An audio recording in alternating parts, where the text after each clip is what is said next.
Shooting time lapses has allowed me to learn a new formula that's actually influenced my creative process, and I want to share that with you today.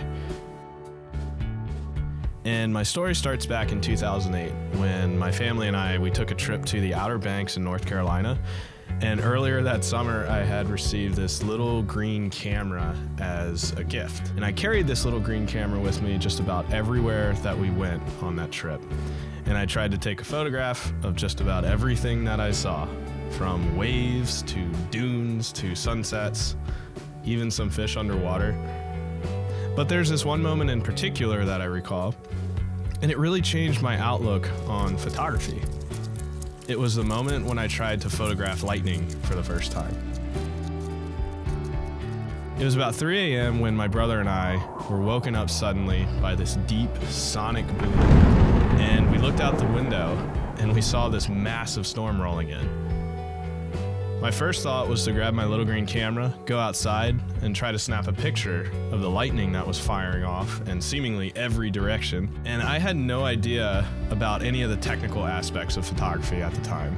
So shutter speed, exposure, focal length, all of that was gibberish to me. But I knew that my camera had this setting to take photos of fireworks.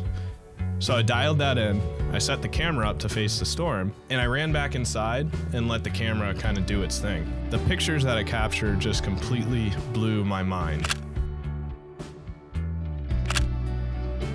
And now as I look back on that, I realized that what was happening in that moment is I was planting the seeds of curiosity. I really wanted to know why those pictures turned out the way that they did and how I could replicate them in the future. And this is what led me into learning time-lapse photography in a lot of ways. One of the best things about time-lapse photography is it forces me to slow down, and that's actually the first part of the equation. Being patient helps me reflect and appreciate the world around me, and luck plays such a huge factor in photographing lightning.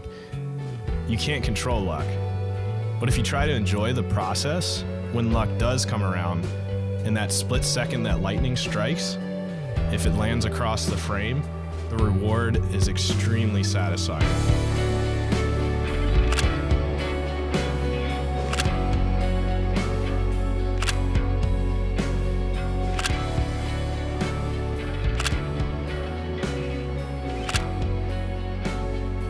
Now, taking pictures of lightning isn't the safest form of photography, but taking risks is so important to any creative process.